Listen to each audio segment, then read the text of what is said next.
shameful fool!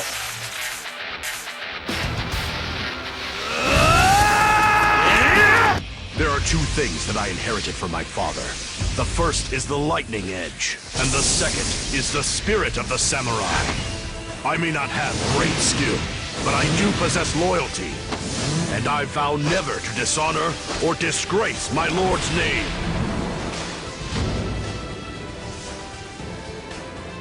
Forwards. Dual electric chainsaw swords. That may be one reason to like Muneshige, but that's not the reason why he's so high on the list. Muneshige is probably the closest character to a real samurai in the whole cast, personality-wise. While he serves Soaring, Muneshige could care less about Zavism, and despite being treated like crap by his lord, Muneshige obeys with few questions and complaints. In fact, in Soaring's stage, Hitsugigawa Memories, you're spending the majority of the battle fleeing from Muneshige. However, with each camp you claim, a bridge decorated with a mural of Soaring and Zavi is revealed, offering you a shortcut. Muneshige, refusing to step foot on the image of his lord, takes the long way around, the aptly named Guillotine Path. And by the time you reach Soaring's altar, Muneshige is significantly weakened by the path, giving you a chance to deal a resounding blow to Soaring's army by defeating Muneshige. However, if you choose not to fight the weakened Muneshige, one last mural prevents him from aiding Soaring in combat. As an opponent, Muneshige is matched in strength only by Tadakatsu and Yoshihiro, and on higher difficulties you're better off avoiding him unless you're prepared for a long battle.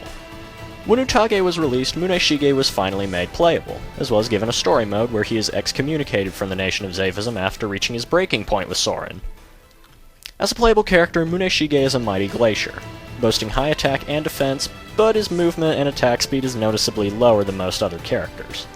Despite this, his long attack range makes up for this, and he can even extend it further by charging the Lightning Edge with more electricity. Wait, his weapon's name is the Lightning Edge. Why does that sound familiar? For his devotion to his lord despite the treatment in return, very Okami-esque theme, unique weapon choice, and satisfying fighting style, Muneshige paves the way for the top 10. Mad World, eat your heart out! Nothing more than a shameful fool!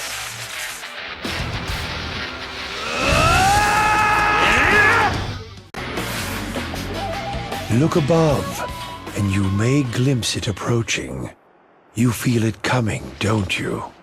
I can feel it in my bones. Please, join me as it rains down upon us. We shall see who is the first to be blessed, to suffer eternally.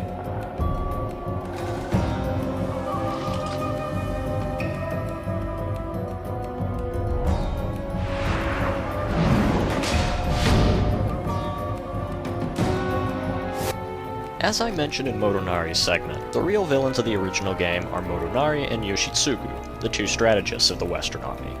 However, while I can't stand Motonari, I like Yoshitsugu, mainly because he has a tragic backstory to explain his actions. Yoshitsugu, a strategist who originally served Hideyoshi, fell to an unknown illness shortly after the invasion of Odawara. Robbed of his ability to walk, being ridiculed and shunned for disease, and having his whole body bandaged, his illness progressed to rob him of his sanity, and from being made fun of for it, he gained a hatred for everyone else. Yoshitsugu seeks control of the land to make everyone suffer as much as he has, forming an alliance with Motonari to aid him in manipulating other forces to join the Western Army, and even aiding Motonari in the fake Tokugawa invasion of Shikoku. However, though at first it looks like Mitsunari is just a figurehead for the Western Army, Yoshitsugu does care for Mitsunari, being the closest thing Mitsunari has for a friend, shown most clearly in Motonari's Blue Route, where Yoshitsugu sacrifices himself to save Mitsunari after Motonari turns traitor. And in Yoshitsugu's own Blue Route, he delays his alliance with Motonari, sparking some distrust between the two. Later on, at Sekigahara, Motonari learns of Yoshitsugu's concern for Mitsunari, and mocks his plans as sheer idiocy. However, after clashing with Ieyasu and Tadakatsu, Yoshitsugu gives up on his plans, taking a fatal stab from Tadakatsu's spear in Mitsunari's place. As for his fighting style, Yoshitsugu uses a floating platform to move, and has 8 orbs rotating around him. Able to attack freely while moving, Yoshitsugu can not only damage enemies while moving, but leave curse marks upon them. Several of his attacks have special effects on any enemies that are marked, and with practice these can make some impressive combos. However, Yoshitsugu's effectiveness is only as good as how many enemies are near you, making him a bit subpar in one-on-one battles, especially since that platform of his doesn't turn on a dime. More than a shameful fool!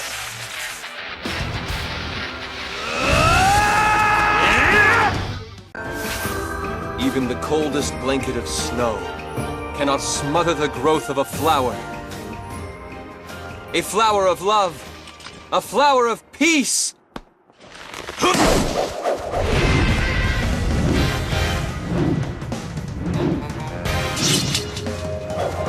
Soon, I will watch the flowers bloom. I will watch as the snow is melted and the cold vanished.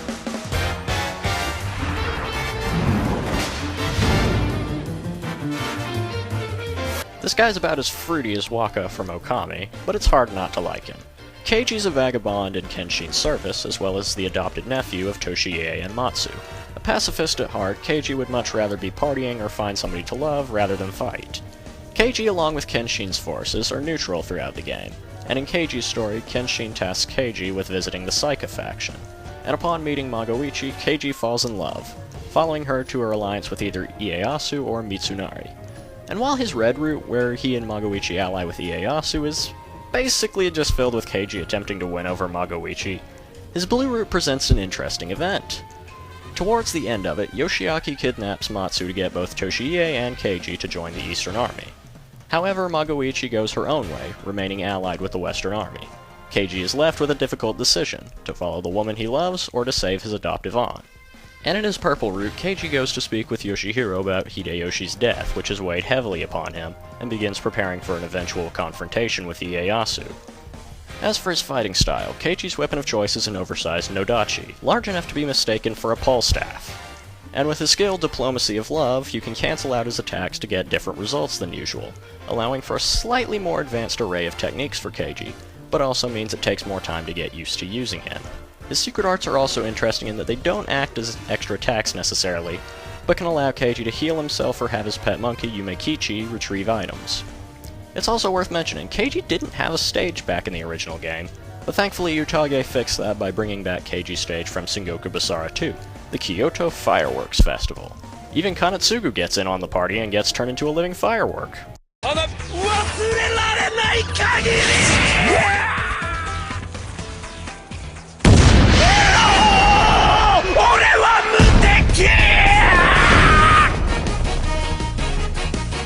Keiji's a character you can't judge on initial appearance. He's surprisingly deep, especially in his blue and purple routes, in which he goes through a great deal of character development, a trait he shares with the next character on this list. More than a shameful fool!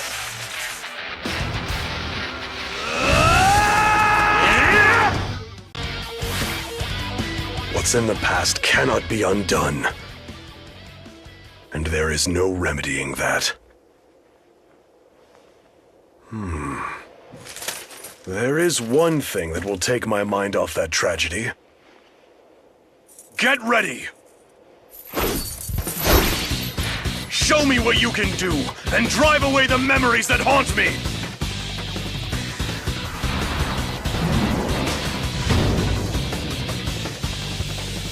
Motochika was a character who surprised me quite a bit. At first glance, he's the leader of a group of pirates based on the island of Shikoku, and almost always allies with the Western Army. However, his story mode ended up being my personal favorite. It starts with an unexpected attack on Shikoku, leaving it devastated, and with a Tokugawa banner amidst the remains.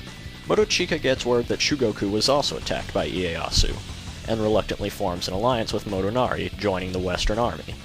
However, at Sekigahara, Ieyasu is unaware of the attacks on Shikoku and Shugoku, but accepts his death at the hands of Motochika. In his blue route, Motochika goes to see Magoichi beforehand, and as the story goes on, in the midst of fighting Ieyasu, Magoichi informs Motochika of Yoshida Sugu and Motonari's elaborate plot, and that they used a Tokugawa banner to fool Motochika into becoming a mere pawn to them, and killing the messenger Motochika sent to carry a message to Ieyasu. However, after killing Yoshida Sugu at Osaka, Motochika spares Mitsunari's life, and with Mitsunari, Ieyasu, and Magoichi by his side, Motochika invades Chugoku, and after a satisfying battle, puts down Motonari, effectively resolving the majority of the conflict in the land, as well as preserving Ieyasu and Motochika's previous friendship. Oh, and the reason why he's a pirate? He got sick and tired of people calling him princess because he wore pink. As for his weapon of choice, it's an anchor toted on his shoulder, though Motochika is able to make an effective axe out of it. Using his skill Chain Shot, Motochika can also shoot off the anchor head and reel in enemies for a series of close combat attacks. His other attacks include trapping enemies in a net and surfing on his anchor. Combined with his element of fire, Motochika's wide range and potent attack power can make him a force to be reckoned with. Also, this guy's stage and theme are two of my favorites in the game. I mean, seriously, it's an underground pirate fortress, complete with giant robot boat spider things. Nothing more than a shameful fool!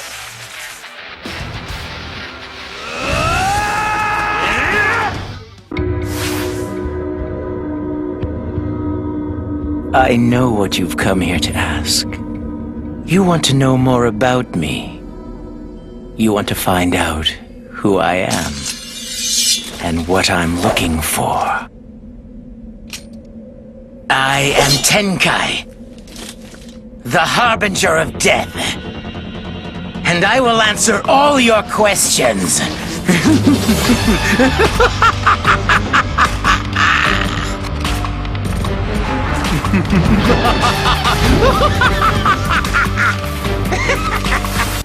Remember how I said the only reason to fear Hideaki's army was because of Tenkai? Well, while he isn't playable in the original game, he certainly makes his presence known. Utage made him a playable character and gave him a story mode that goes deep into his past.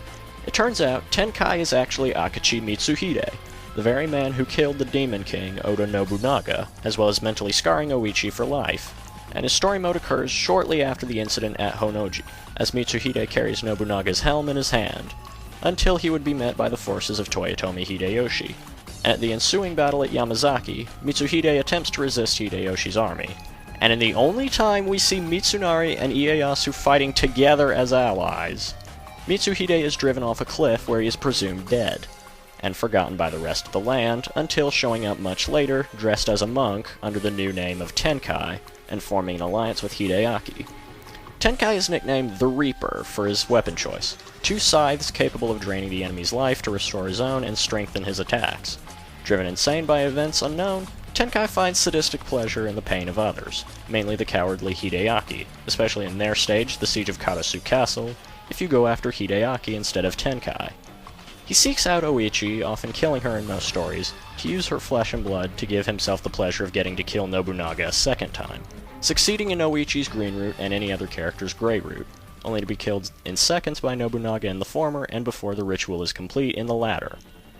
Though one must wonder what made him go insane and attempt to revive Nobunaga in the first place. Nothing more than a shameful fool!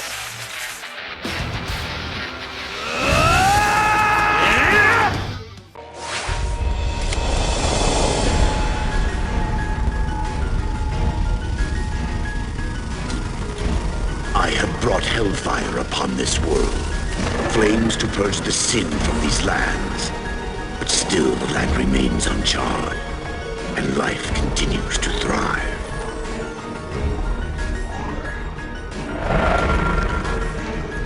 Still, I must do more than lament. To slumber upon the charred and blackened remains of this merciless realm. This is my wish, and you shall be the fortunate one to grant it.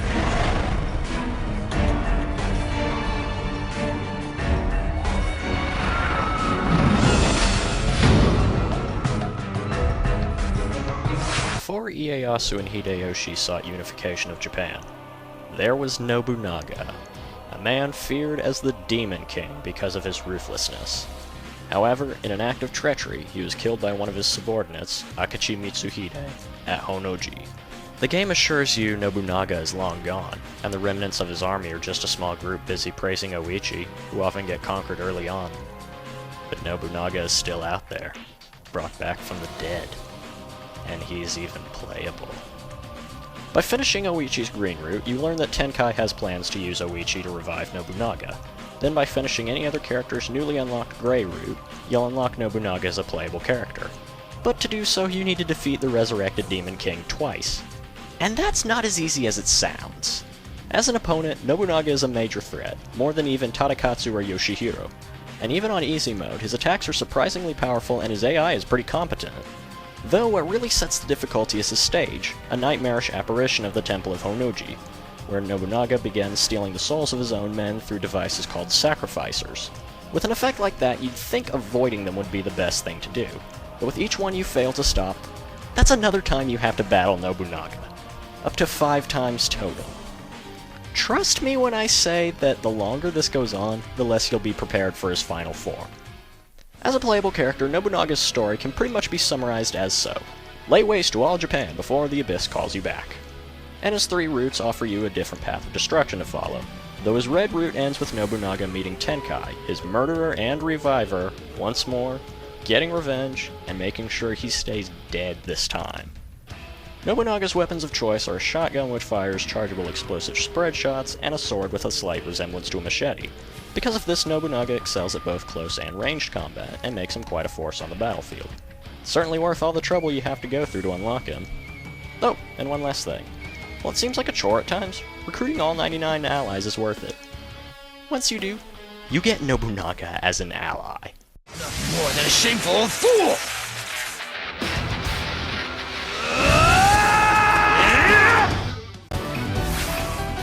I once thought to gouge out my own eye, but such an act wouldn't change anything. Therefore, I made a vow. For my sins, I would protect him, and as his right eye, avenge the injustices of that day.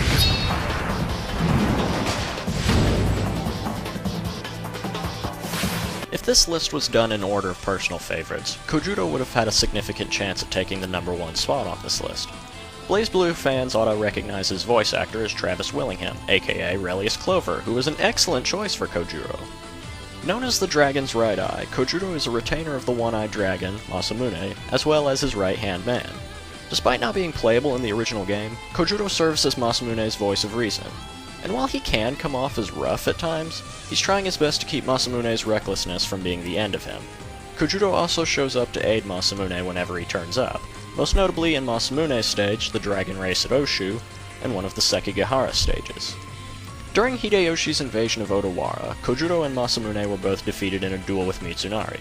In Kojuro's story in Utage, he departs Odawara with an unconscious Masamune in tow, to return to their home of Oshu, only for it to be invaded by Ieyasu upon their arrival. And though Kojuro was able to save Masamune, he has vowed his life to protecting Masamune, whom he sees as a capable person of uniting and ruling Japan, even though Kojuro may very well be stronger than Masamune. As a playable character, Kojuro is fairly simple for beginners, but at the same time can be a versatile character for more advanced players. His weapon of choice is a basic katana, capable of swift attacks, but not like Kenshin or Mitsunari.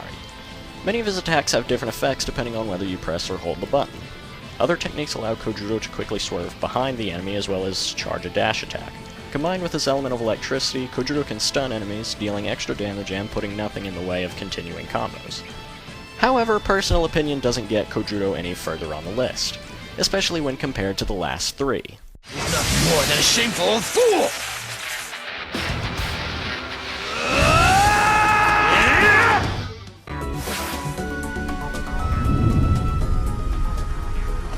Everywhere you go, I follow.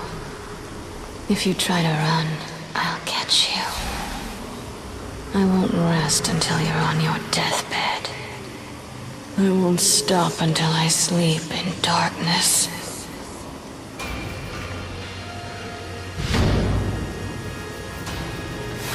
Out of anyone in the cast, nobody has a more tragic backstory than Oichi. Oichi is the younger sister of Nobunaga, and in the events of Sengoku BASARA II, was married to Azai Nagamasa. However, Nagamasa was convicted of treason, and by Nobunaga's hand, killed in front of Oichi. Oichi is then forced by her brother to help in his merciless methods of conquest. Later, during the incident at Honnoji, Mitsuhide turned traitor, killing Nobunaga and many others. Oichi was the only survivor of this. During the events between Sengoku BASARA II and III, a mentally disturbed Oichi mysteriously disappears and reappears as the commander of a group of Oda clan remnants. Oichi, constantly tormented with her memories, is constantly forgetting and remembering all them, all the mental trauma renewing. In her stage, the aptly named Kanagasaki Nightmare, you must flee to Kanagasaki Castle until the sun rises, freeing imprisoned soldiers along the way. as Oichi comes back to follow you again and again in her sleepless hell, where she cannot die. Despite coming back again and again to haunt you, Oichi will occasionally do other things, like asking to be hugged or even sing. Unable to regenerate once the sun rises, the feeling you get for killing Oichi isn't satisfying. It's actually kind of depressing. As a playable character, Oichi's weapons are the shadowy hands forming in her own shadow. These hands, like Yoshitsugu's orbs, attack regardless of Oichi's current action, allowing her to move and attack at the same time. In her story mode, Oichi follows either Ieyasu, whom she calls Lord Happy in her red route, or Mitsunari, whom she calls Lord Grumpy in her blue route, where she is manipulated by Yoshitsugu in his plot to make the world suffer. And in her green route, Oichi follows a voice, eventually bringing her to Karasu Castle, where she comes face to face with Tenkai, the very man who killed her brother. Tenkai uses Oichi's blood from their battle to resurrect Nobunaga, only to be killed within seconds against the newly revived Demon King at Honnoji.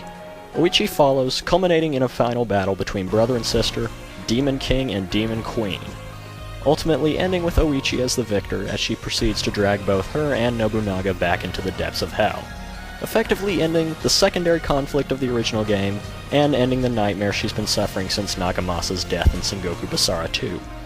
For this reason, I can actually say this is Oichi's best ending, as well as one of my personal favorites, enough to tie with some of Motochika's endings. And I feel this needs to be said. Tsuruhime gets a chance to meet Oichi in her story mode, and Oichi gets a much-needed hug. He's nothing more than a shameful fool!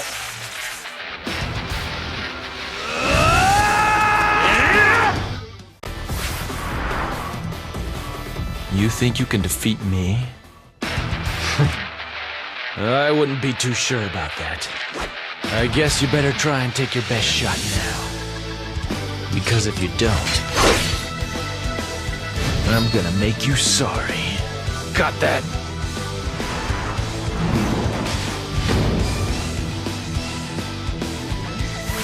It's impossible to talk about Sengoku BASARA's cast without mentioning this guy at least once. Masamune's been the poster boy of the series since the original game, and for good reasons. First off, his nickname with the fans is Dante Masamune, and not only is he pretty much Dante personality-wise, but his English voice actor happens to be Ruben Langdon, who did Dante in both Devil May Cry 3 and 4.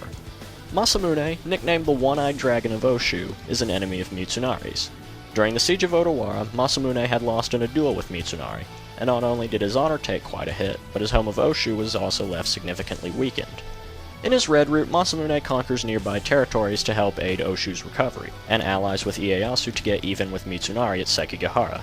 However, Masamune doesn't kill him, only wanting to get even, not full revenge. And in his blue route, Masamune, like Ieyasu, takes a risk and kills Mitsunari at Osaka Castle before he has a chance to assemble the Western Army. After this, he can continue his blue route, preparing for an eventual confrontation with Yukimura, or proceed to his green, yellow, and purple routes, in which Masamune, again like Ieyasu, seeks to unify the country in 3 possible ways. And here we get to one of the greatest ideas for a weapon I've ever seen. Masamune doesn't just carry 1 sword, but 6.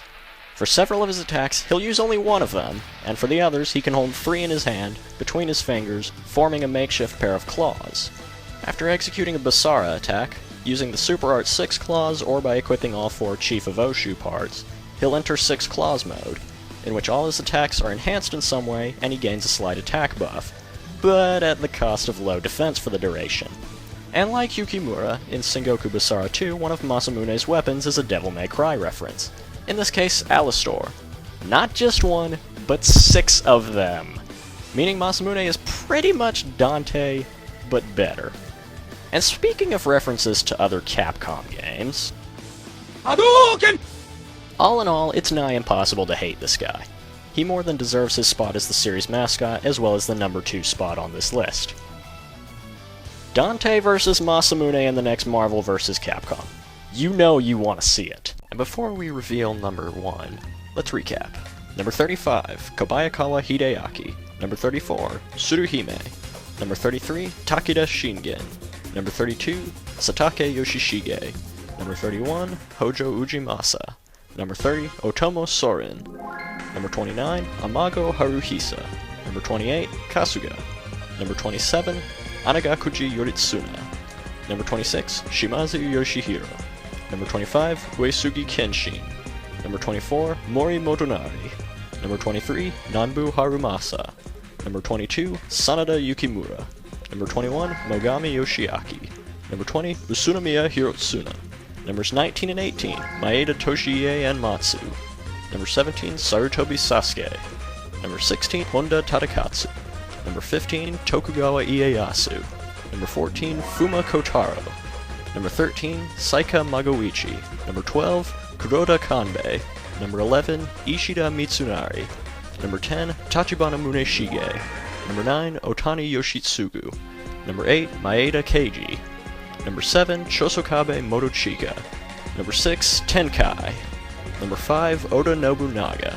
Number 4, Katakura Kojuro. Number 3, Oichi.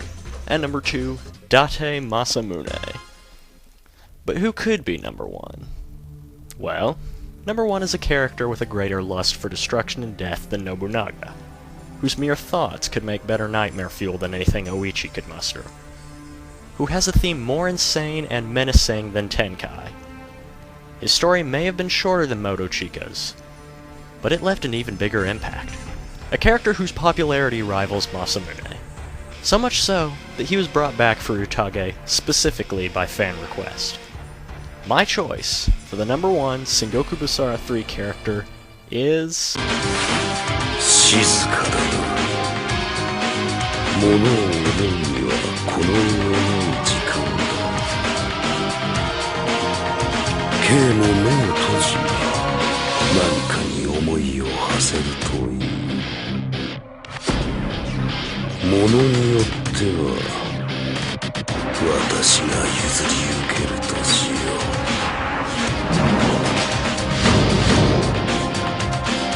Matsunaga Hisahide. Hisahide made his first appearance in Sengoku BASARA 2 and quickly became popular with the Japanese fanbase. So popular that not only was he brought back for Utage, he was finally made playable and was also made the poster character for Utage.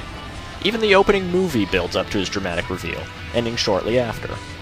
Known as the villain of the Sengoku era, Capcom did an excellent job portraying Hisahide. In fact, he does such a good job as an effective villain, I dare say he gives Hazama a run for his money. Hisahide's weapon of choice is a one-handed sword that can create waves of fire to engulf the opponent, or offer a fatal slash to any enemies unfortunate to be close enough. Hisahide also has 2 different gloves. The white one is typically used to hold his blade, and the black one, though typically held behind his back, has 5 thorns near the end of each of his fingers, allowing Hisahide to put the enemy in a chokehold with the barbs digging right into someone's jugular vein, followed by setting them on fire. And after snapping with the black glove, any fire he's previously conjured immediately explodes. Hisahide takes a bit of practice to use effectively, but the result is satisfying. As for his story, well, I've mentioned previously that each story mode in Utage has only 3 stages, as opposed to the maximum of 9 in the original version of Sengoku BASARA 3, but Hisahide's 3 stages definitely give you a good impression of him and his motives. Hisahide walks right into a battle between Masamune and Yukimura, kills Kojuro and Sasuke in front of them, and later taking on both Masamune and Yukimura, making quick work of both the poster characters. He continues by walking straight into the Battle of Sekigahara, and mocking Mitsunari by killing Ieyasu by burning him alive while in a chokehold. And his final stage? He interrupts Tenkai's plot to resurrect Nobunaga, and ruins it by killing the newly demonic Nobunaga by blowing him up. He's also encountered by other characters in their stories, such as Kojuro and Tenkai. Hisahide also happens to be the reason why Akachi Mitsuhide even became Tenkai. Hisahide took his name and identity, pretty much erasing him from existence and causing him to go insane. That's right, Hisahide caused practically all the events in the original game without even being seen or even mentioned. Not only that, but if you go a little ways back in the series, Hisahide is the reason Hideyoshi became drunk with power. He's the reason why Ieyasu had to kill Hideyoshi, why Mitsunari is in the state he is, and why the Battle of Sekigahara was even fought. He's the reason the events in the original game even happened. All the severed friendships, people driven insane, battles fought, bloodshed, destruction caused, and people killed. Hisahide caused it all and watched from the sidelines as the country fell to disarray. And do you know what Utage means? It means party. Utage was made to lighten the darker tones of the original game. but Hisahide's very presence, much less his role as a playable character, turn it all up to 11. But that's not the worst part. You can outsmart Hisahide all you want, but you never get the satisfaction of dealing the death blow to him. He commits suicide by blowing himself up. Every time. It's not satisfying. It's almost insulting. Hisahide is, in my opinion, the greatest character in the series. A well-constructed villain who actually succeeds in some scenarios, and one worthy of all the attention he gets from the Japanese fanbase. I'm the Kitsune Hawk, and I consider Matsunaga Hisahide not only the best character in Sengoku BASARA 3, but also one of the greatest villains, and characters in general, in video game history.